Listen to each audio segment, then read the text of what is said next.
You believe in anarchy, whether or not you want a government or not. Certainly, this is an amazing event in a very beautiful place.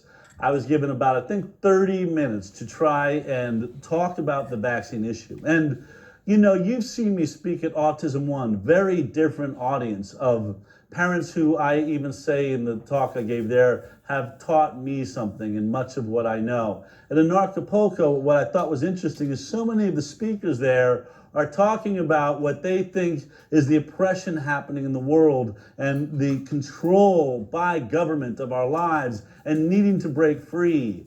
I don't believe there's any issue that is challenging our freedom as fast or as all-encompassing or controlling. I mean, it's the vaccine issue is the tip of the spear when it comes to the oppression of society, I believe.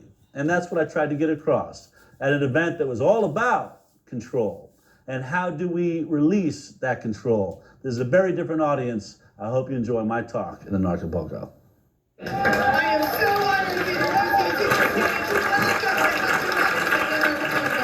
All right, it's been awesome to be here at Acapulco. You know, I've been catching a lot of these talks, and you know, you hear how they're trying to divide us. We're being divided, whether it's religion and scientism, or the man, the have-nots and the haves. And today I discovered while putting this together, there's another division I hadn't thought about, and that's between Mac users and Microsoft. What you're about to see is a demon child who was trying to take your keynote and turn it into a Microsoft at the last minute.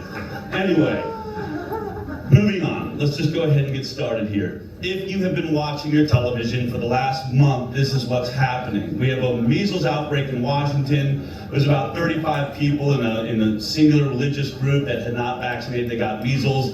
The governor declared a state of emergency in Washington because we have a trivial childhood illness that used to kill 1 in 500,000 before the vaccine ever arrived. And now it is like the Black Plague. Anyone in here over 50 years old knows I had the measles, it wasn't that big a deal, but we've totally forgotten that, and now they're rewriting the history of this benign disease. We now have 7 states that are trying and growing. They're going to try and take away exemptions so you cannot evacuate out of the vaccination program in America. Here's another headline: low vaccination rates, global outbreaks fuel U.S. measles spread. It's a worldwide phenomenon.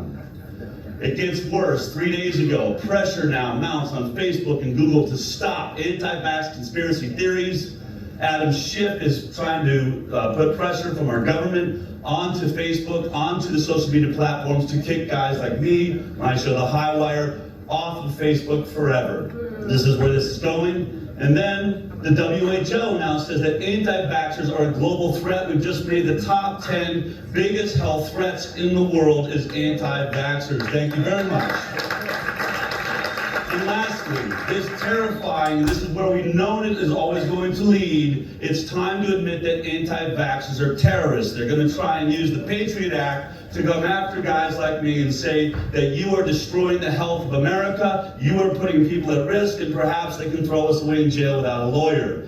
That's where this is going. I don't think there's an issue being spoken about here in Acapulco that touches what's happening with vaccines. This is a crisis of massive proportions because it's your children and your bodies that are under fire right here. Who cares what you're doing with your banking? Who cares if you have gun rights? If you lose control of your body, you have nothing left. Okay. We get here? Why are we here? Why are we seeing this in the news? Why is it an international crisis now? Well, I would say, first of all, because I made a movie called Vax and it changed the dialogue all over the world. We got kicked out of the Tribeca Film Festival, first time that's ever happened in history. That made us international news. And then we started getting kicked out of other festivals, banned from theaters, bomb threats in theaters all around the world, because they don't want anyone to know that a top scientist at the CDC came forward and said, we're committing scientific fraud. We know for a fact vaccines cause autism. Also, what else happened? This guy, Bobby Kennedy, carrying the Kennedy name, decided to get behind this issue after fighting for the environment for his entire life. He met with Donald Trump, if you don't remember, in the beginning of after Trump had just been nominated, and met with Donald Trump. Donald Trump wanted Bobby Kennedy to start the Vaccine Safety Commission. He said it on CNN in usual Trump fashion. A few hours later, it started being retracted. That's not going to happen. We don't know what's happening. It got very confusing. Well, what did happen was Donald Trump set up a meeting at the National Institute of Health. I was there with Bobby Kennedy, several lawyers and doctors. There was about 10 people sitting across from us, including Tony Fauci, head of infectious disease, Francis Collins, the leader of the National Institute of Health, Joshua Gordon, the Interagency on Autism, and a whole list of the other top health professionals of the United States of America, and therefore the top health professionals of the world. We had put together a PowerPoint to lay out all the issues we saw with the vaccine program, why we believe they're dangerous, why we think there's a cover-up going on, and a conflict of interest inside that these guys are directly involved with. We said it to their face. And we said it there with one of Trump's advisors, Reed Cordish, basically refereeing the meeting. I'm going to go very quickly. I only have 30 minutes of a 3-year investigation I've been doing on the safety of vaccines. When you hear vaccines are safe and effective, after working on the doctor's television show and supporting and celebrating great science and great medicine and great doctors, I ran into this vaccine discussion. I could not believe what we found. Here's parts of the PowerPoint. It started like this.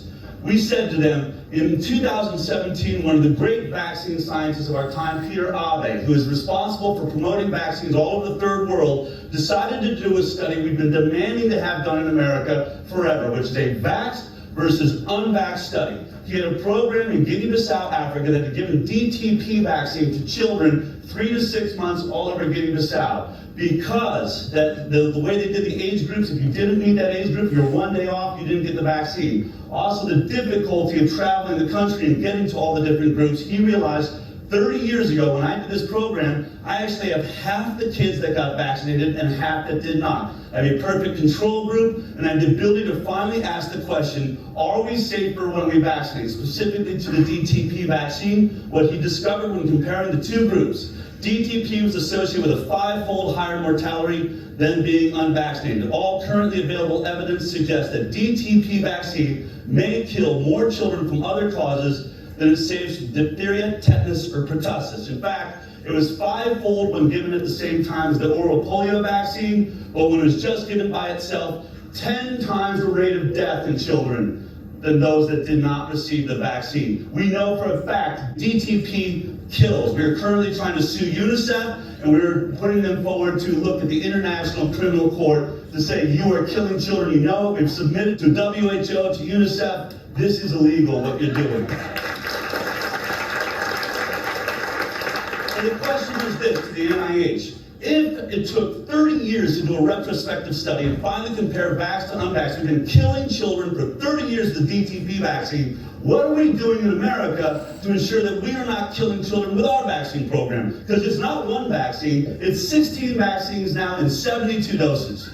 Do we have any sort of surveillance program that would capture injuries to children and adults if it's happening? That was the question we brought forward. Here's what we wanted to talk about. 1 in 6 children now in America has a developmental disability. Wow. 54% of America's children now have a chronic illness. 54% of children in America now either have an autoimmune disease they will have for life or a neurological disorder. 1 in 6 has got a speech delay. This is the sickest generation of kids we have ever seen in the United States of America. Why? Well, you know, I guess Big Pharma have succeeded because that was Big Pharma's initial intent anyway, is to vaccine these children at birth and infect them with all these sicknesses and disease, these debilitating diseases, autoimmune diseases, so they can become a lifelong client to be on drugs for the rest of their life. So just inject them with all these vaccines at birth. Actually, matter of fact, some of them even start from the mother's womb. They call it prenatal care. We have to start finding out those so-called prenatal care vaccines and medications and pills. You got to find out what exactly is in them. Don't take your doctor's word for it anymore. Don't take your medical or professional word. Go and do your own research, because some of these doctors themselves don't even know. They're just repeating and regurgitating what somebody else told them. But those who are really sat down and done the science and done the research, many of these doctors are speaking out and they're coming out. And many of these doctors do not even vaccine their kids anymore. So, but that was Big Pharma's job, agenda. Infect the mother first when she's pregnant. And that's not enough. Then when the baby come out, you begin to vaccinate and pump the little innocent young immune system, don't even give it a chance to develop. You pump it with all kinds of vaccines and all kinds of stuff. To what? So then they'll develop ADD, ADHD, asthma, bipolar, you just name it. So what? So they can become a lifelong client to go to Big Pharma to give them medication to combat the very diseases that was infected, that was injected in the system by the same Big Pharma. Do you see the vicious cycle? But it's time for that Big Pharma, that Goliath called Big Pharma. Your head will fall in this generation, in this my season, in my time, in my lifetime. That's organization, that demonic principality, that Goliath called Big Pharma, the CDC, the World Health Organization, the UNICEF, the UN, all of them, the FDA, they are all bedfellows. They are all in the same thing together. God will take down those Big Pharma's head, but before they go down, I want them to pay back pay back financially all the damages they have caused to the lives they have destroyed by their vaccine propaganda lies. Continue to listen. We had 11 vaccines we were giving our children up until the point where you were 18 years old. Then all of a sudden explodes to 53 vaccines, technically 72 doses by the time you're 18 currently. If we look at the same schedule, we look at, in 1986, we had 12.8% chronic illness in America. That's either a neurological disorder or an autoimmune disease. Now, as I just pointed out, 54, more than half of our children are chronically ill. 1 in 4 kids in America is leaving elementary school on a drug they will be on the rest of their life. By the way, everything I'm telling you is published medical science. I didn't get it from someone with a crystal ball or burning incense. This is all their own stats. Nothing against incense, by the way. It's the perfect storm. I'm going to try and simplify this as much as I can. This is the perfect storm. Number one, the vaccine makers have no liability. I want you to wrap your head around this for a second. We just found out that Johnson & Johnson knew that their baby powder had asbestos in it. We have been sprinkling it on our babies for 50 years. Women have been using it in the shower product. They knew it had asbestos. FDA kept telling us it was safe. CDC kept telling us it was safe. And now they're paying out $4.7 billion for all the cancer they knowingly caused. Can you imagine the evil and the wickedness? The CDC, the FDA, the Big Pharma. For years, they've been telling us that these products are safe. And we believe and will continue to use them, but they know. It's one thing to say that they themselves didn't know. Then I can say, okay, even though ignorance is no excuse for breaking the law, they still have to pay. But at least I may have a little sympathy and compassion for them. They say, okay, they didn't know. But anyway, that's not even an excuse, because you cannot put a product on the market and market a product to be safe and healthy, and then you say you didn't know it had cancerous agents in it. That's just even stupidity. But anyway, so these guys knowingly knew, willfully and deliberately knew that these things have cancer-causing agents in it, and yet they sold this product for generations. Who is fighting? My question I keep asking. Thank God for America that they have lawyers and people who are standing up, who have voices, and that they are raising up class action lawsuits. But do you know what is the dumping ground when these products become illegal in America? Do you know the dumping ground is Africa? So who is fighting for Africa? Where are the lawyers that will begin to file a class action lawsuit against CDC, Big Pharma, UNICEF, Johnson & Johnson, Merck, all these pharmaceutical industry that have really used Africa as their dumping ground for vaccines and products that is no longer legalized in America, in the West? Not only that, most of these pharmaceutical industry have laboratories in remote villages in Africa, and they are using the Africans as medical guinea pigs. The information is out there. Don't ask me. Go do your own research and find out. But do you see the wickedness? And they kept telling us for years the product is safe. So why should we continue to believe the same people now? The same Big Pharma told us for years, oh, Johnson & Johnson, all these products are safe, so we'll continue to use it. We'll give them a blind trust. It's just like Christians who for years and years have believed everything the pastors said. They didn't question the pastors until people's eyes are opening now. So that same trust we have given to our pastors, we have given to the medical profession. We trust our doctor like their God, our nurses, our doctor. And I'm not saying all doctors and all nurses are bad, because I have friends, very good friends who are doctors, and lawyers who work in the medical profession, and they agree with what I'm saying. Some of them even say, yeah, what you're saying is true. Yes, they tell me privately on the phone, they call me. They don't even give their children vaccine. I'm telling you that. But they have to work and make a living, so they work in that profession. But when they got there, after years and years, 10, 20 years working, they themselves begin to discover the truth, and they realize that. Do you know what I'm saying? So I have family members and friends who are in those professions that agrees with what I'm saying 100%. They have proof. Hello? But we have trusted these guys for years. They told the product is safe, and we'll continue to use it until the proof came out to show no, it's not safe. But then these are the same big pharma that want us to continue to believe that they're saying vaccine is safe. Why should we believe you now? Why should we believe you because you say vaccine is safe? Show us the proof. Let us take those vaccines into a laboratory that is not run by CDC or FDA or any government agency. Let us take the ingredients of those vaccines into our own laboratory. Let us test to see what's actually in those vaccines. That's what I'm asking them. I'm pleading to my African leaders.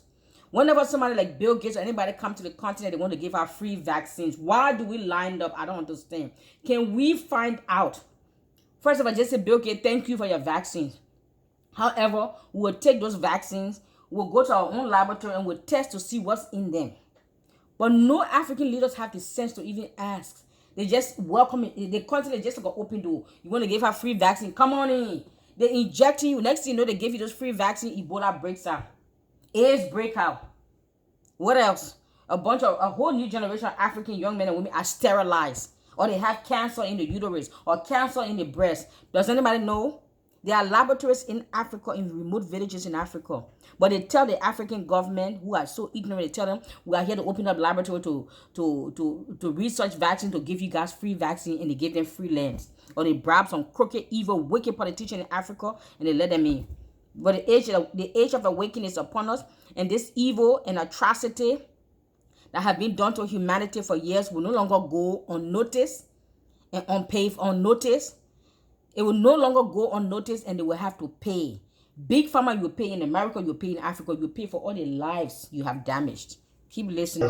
For all the cancer they knowingly caused. Fen-Phen, you remember Fen-Phen. How many people died from heart attacks with Fen-Phen? And then Biox paid out $3.5 billion in America for lying. They knew that it caused heart attacks. They had it in their own trials. They hid it from the FDA. And when we had discovery, when we finally got them in court, we found out that in the internal emails by Merck said that any doctor that challenges the safety of Biox, we will destroy them where they live. That was the mandate from Merck. Merck, by the way, makes most of your childhood vaccines. So what I don't understand is the disconnect. We don't trust the pharmaceutical industry, but we don't seem to understand that they make vaccines. What do we think? There's a room full of angels somewhere at Merck that's suddenly making this product that's safe for everybody, even though we lie about everything else, we kill people, and have internal emails saying we will destroy you if you challenge us? Well, God would destroy That's how they them. think of the consumer, yet our government officials and our news agencies are telling us we are supposed to take vaccines, hook, line, and sinker, all of that without question. Here's what's dangerous. You can sue, and we did, every one of these products, and we're going to put them out of business, and have put them out of business, at least those products. Yes. Okay? But this one product that this lying, money-grubbing industry makes, when it comes to vaccines, has no liability whatsoever. You can't sue the manufacturer if it kills you or injures you or destroys you or your child's life. You can't sue the doctor. You can't sue the Walmart that you went to get your vaccine or the hospital. Total indemnification across the board. Anyone think that's a bad idea? Yeah. Anyone think that could possibly lead to some Pass problems? like that. Come on, man. How can the law be passed like that in America? How can this happen under the American citizens' nose? That none of these big pharmaceutical industry can ever be sued. Immunity from liability. Can you imagine? How did this happen? Americans, the leader of the free world, some of the most intelligent, liberated minds in this nation. How did you allow such a bill to be passed under your nose, on your watch, on your shift? If this happened in Africa, I understand. I say, well, those Africans, you know them. Because I'm African, I can speak like that. But what's up, man? It's time for an awakening. It's time for a moral outcry. It's time for a wave. WAVE. World against vaccine everywhere. Women against vaccine every day. It's time for us to stand up and rise up and tell these big pharmaceutical industry people where to stick their vaccine. Stake it where the good Lord split you. Don't let the door hit you. Excuse me. Don't let the door hit you where the good Lord split you, and stick it right there. Come on, man. What's up? That's a bad idea. Anyone think that that could possibly lead to some problems? Okay. Next, no safety studies. This blew my mind. As a producer on the daytime talk show, The Doctors, celebrating science and medicine, I figured that vaccines had gone through the same safety process every drug we take goes through. Well, let's look at what the FDA